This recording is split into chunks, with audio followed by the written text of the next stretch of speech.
Well, ladies and gentlemen, let's all relax and get comfortable because now we have two back-to-back exhilarating fireside chats to be led by Mr. Pawar. And the first fireside chat is on the theme Building Sustainable Cybersecurity Technology Enterprise. For that, I'd like to now invite on stage Mr. Ashish Tandon, who is founder and CEO at Indusface. Let's all extend a very warm welcome to Mr. Ashish Tandon here. And with that, I am now going to hand it over to the two gentlemen to take the fireside chat forward. Then we'll go into the more detailed stuff. So just very quickly about what does the company do, scope and scale, very quickly, and then the story of it will come to later, very quickly.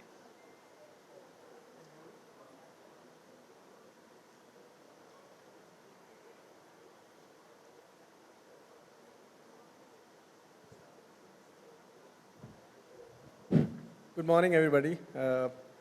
Thank you. Firstly, congratulations to DSCI. I have been part of this, I would say, the DSCI AISS journey almost since inception. And I've seen it grow from scale to scale and both on breadth as well as depth. We were in the morning, we were having a coffee. I was having coffee with one of the CISOs of a bank, and we were talking about that, in security space, in the security space, the largest event is something called RSA event in California. Happens annually, and we were kind of talking about it that DSCI has almost started getting to that range, and who's who of security, not only nationally but internationally, is here. So congratulations to them. Yeah, and kudos to them. We should give them a big hand. Indusface, so we call ourselves a cloud-based application security company. In simple terms, we secure our customers' internet-facing applications, whether they are websites or mobile applications. We have over 1,700 plus customers across the world now. We have a multi-million-dollar revenue, annual recurring revenue. One of the key factors of our company is we have over 90% plus renewal rate, so which is credible in terms of once our customers come in, either they grow with us and generally stay with us based on our innovations. We've been recognized as leading, DSCI actually has given us an award twice in terms of being the top security product company of the country. We've been also been recognized by some of the global analysts like Forrester and Gartner in some of their reports. So it's been a great journey. And finally, we are still a bootstrapped company. It's all funded by the current founders and our customers. So I'm going to delve into a lot of that because many people in this audience are interested to understand how you did what you have done, because many of them, I think, are either on the journey already or are kind of sitting on the fence wondering whether we should jump in and try something similar. And of course, as I mentioned, when we say startup, in my mind, the idea is new, and therefore even within large companies, it's very clear to leaders that unless you create a similar opportunity and atmosphere within the company, the talent will not stay. So I use the word startup to capture all these kind of opportunities, not just venturing out on your own, but also venturing out on your own within an organization or even within a user organization. So let me start by telling everybody here that he was representing the state in Ranji, so he's a cricketer. So I'm going to ask him whether cricket had anything to do with cyber, to start with. Yeah, I think in spite of now, I'm almost 47 now, so still whenever a discussion happens about my entrepreneurial journey, the cricketing aspect comes in, whether I'm talking to an event or when I'm talking to an investor, somehow still that part still remains the most exciting part, both from a person who's asking questions and maybe because cricket is like religion in the country. Yeah. So I call myself as an accidental entrepreneur. Of course, I've done my electrical engineering. I was doing well, but I was very good at cricket as well. And I have two aspects of my cricketing journey which I very distinctly remember. One was, I played my first Ranji Trophy match against Mumbai, and the person whom I was bowling I was the fast bowler. So the first ball I was bowling to was our current cricketing legend Sachin, and my hands were shivering as I was trying to bowl my first ball, but got my nerves together, and it was not that I got him out, but it was a reasonable outing. And my second experience, which I still remember very distinctly, is the second person who was equally popular was Vinod Kamli. And we were playing a match at Wankhede, and I got him out for a duck. And, the fast bowler, you are very excitable and you get very excited very soon. Getting him out on the first ball, I dropped him back all the way till the stadium, and using some abusive language, but it was the high. So these are the two cricketing aspects. Actually, I went through I had some injury issues, so I had to let go my cricket, and then I started. Of course, I did my engineering, and I always wanted to become an entrepreneur. Though my dad isn't, or I don't have any background of entrepreneurship. I started that, and the first business I did was an ISP business. So that time, Satyam Infoway was had become the national ISP after VSNL. So we became their partners in a city called Baroda, from where I come from. And that was my first technology stint. And I started working, we became successful. And that is where I realized that and in 99, 2000, it was like a dot-com, and then there was a dot-com bust as well. But everything was becoming online. And I started thinking that if everything is going to go online, somebody needs to take care of the security as well. And it's never going to go out of fashion. It'll, of course, keep changing, but that's how I thought security. So cricket also, as we know, will never go out of fashion. It'll keep changing. Yes. But you talked very interestingly about the first two biggies that you had to confront. For an entrepreneur, I think the first two customers are as important as perhaps these two guys were for you. So talk us a bit through your first customer, how you identified, how you worked on the customer, how your hands trembled in the same way like you were dealing with Sachin, and how that transaction happened. And perhaps the second one, in brief, just to tell everybody how things get started. So, in 2008-9, security was all about consulting, right? Doing services and stuff like that. In 2009, we at Indusface thought that we need to take the product plunge.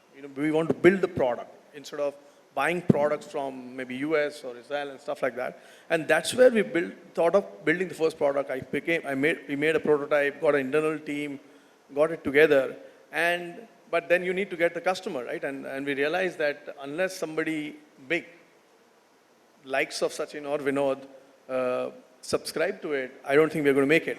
And at that point, I think still that's the DNA of ICICI Bank. So ICICI Bank was is where, they were promoting startups. It was an internet bank. We went to them. I went to them. I spoke to the CISO, then CISO, and I said, this is the product I've built. This is the problem we are solving. Would you be open to using it? And they said, we can. We might not go to our main websites. The product was detecting malwares, if there's a malware in your application. So he gave me an opportunity. And honestly,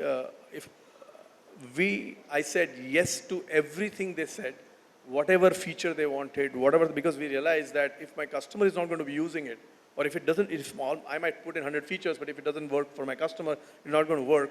We worked with them day and night, we gave them time frames, and 3 months, 6 months later, it worked. They compared it to all the global, all the global providers. They had options to compare it with. We were there, And that's how we got the first customer. So one, I think the learning was you might have the best product, but you need to get the right customer. And you have to get the Sachins of the world to get them going. That was the first learning I got. Second, customer is king. His problems, solving his challenges is the most important thing you need to focus on. And if you do it in the right way and in a timely manner, they will support you. And then you have to continue to live up to the promise. So I think I will never forget them because they were the Sachins of at that point. They still are, but they were like that. So that's the first customer I got. And honestly, after ICICI Bank, things just started flowing because if I would go and tell anybody that the #1 internet bank of the world is using my product, it became easy. So you make an interesting point because many people may tell a young startup that test the ground with someone who's small because if something goes wrong, it doesn't matter. In both your examples of whether having Sachin in front or having ICICI, I'm sure you had a chance to reflect. The risks are much higher. So is that a general advice you'd give to all our youngsters to pick the biggest and the toughest to start with? So my general advice, because what worked for me, so I am, so absolutely, I still feel that you need to, one, if you are investing in a product, it's a high risk business, right? So you develop a product, if it doesn't work, it's not like services, right? You're going to get 30-35% margin and it's a recurring contract. This is product, right? You have to invest in R&D, put dollars in marketing, productize it, and that itself is a risk. So, but if you work with 2 or 3 top customers, and it will be tough. It will take you 8 months, 1 year time, but it is important because if you don't have because if you go to any customer, his key question would be what are your, who's your top customer, or which is the customer you have worked on. Again, depends. So we were focused on the enterprise space. For me, getting an enterprise customer is important. But if you are like on an SMB, where target is SMB, then you go to a Ranji Trophy player, pick a Ranji Trophy player and get it done. But I think generally that would be my advice. You need to pick the people in any space. You have to pick the top 3, 4. See if you can get one. And try your best. I think that would still be my advice. So when you pick a tough customer, then obviously you have to invest much more. And that brings me to the second question for everyone who's starting out. Is funding yourself in the phase when you're making the mistakes and making the extra investments. So in your case, how did that happen?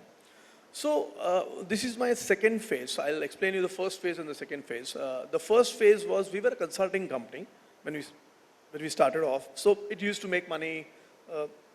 We had a sizable revenue, making profits. But as a company, as a direction, we decided in 2007-8, we want to be a product company and we want to let go our services business. I mean, that was a big call we took. So because of a services revenue. How long was that between the starting and the starting of the startup? So our consulting business, we started in 2005, continued till 2008-9. It was a sizably several crore business that time, giving us good revenue, good profitability. But we put all the profitability in our product building. We completely realizing that this might, if the product doesn't work, we might have to let go whatever we build, but that's a call we took. And with customers picking up, we became successful and we were able to fund that aspect. Of course, it was being a bootstrap is always an organic growth. You're not kind of putting in money. Investors at that point of time or venture capitalists were not very bullish about India market because how big that market is, how will you expand, stuff like that. So it was funded ourselves. But in 2012, we got an opportunity where we got acquired by Trend Micro. I don't know how many people have heard about Trend. Trend is currently #1 enterprise security company of the world. So they came and acquired us. So that gave us a lot of capital to the founders, the company. So this stint, so after 2012, which is the current avatar, is today we've been able to reach a certain point, and we were able to do it without any venture capitalists. because we were able to fund it ourselves. Of course, knowing now we are known as a brand, we have so many customers. We also made a good exit from the earlier venture. So this aspect helped us reach this point. Of course, now we're looking at growth capital. So we were able to get rid of our Series A and the angel stuff because we were able to do it ourselves. And I think we were lucky. We got this opportunity to get it done. So in that sense, we are a little bit unique. Well, they say that luck favors the hardworking. So, but coming to the other dimension, one is funding, and you've talked about how it worked in your case. The second thing, and perhaps in some ways the first thing, is people. Building a team, creating the first critical team around you, who then become the reason why others join. So you want to throw some light on how that worked out and how did you think about that Absolutely. process? So I come from my background is more engineering, MBA, business side of things. I was more business oriented. I'm not a computer engineer. So I was always conscious of the fact that I can build, I have the commercial, I understand the commercial side of the business. I can help solve customer problems, but I need the technology depth to be there. So I think in both the ventures, the first thing I did was went and picked up a global CTO, and both my CTOs in my earlier stint and today's stint are not from India. I mean, they are Indians, but who kind of spent majority of their life in the US building security products. Because one of the things I've realized is that security product, I mean, if you want to build a product, it needs to be scalable, it has to, and get the right stuff, think about engineering, automation and stuff like that. So I invested in that, made sure, even if I didn't have the money in the first stint as well, I made sure that, that's an essential. So you cannot, it's very important to understand that aspect. In our current overall, because we are much better off now, my number one investment is, or was 2 years back, was on making sure I have the right management team.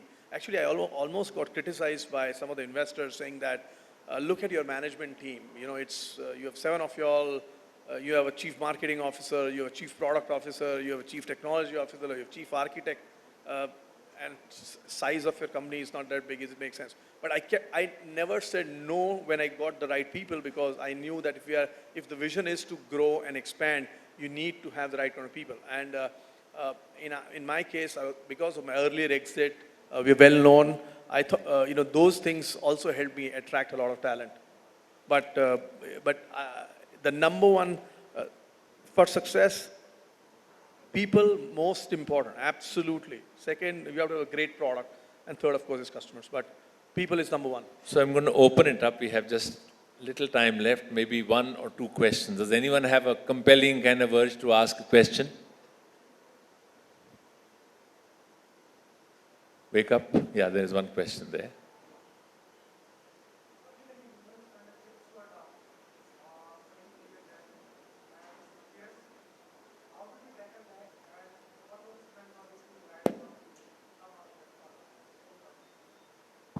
So if I heard your question was, were there any times when the chips were down?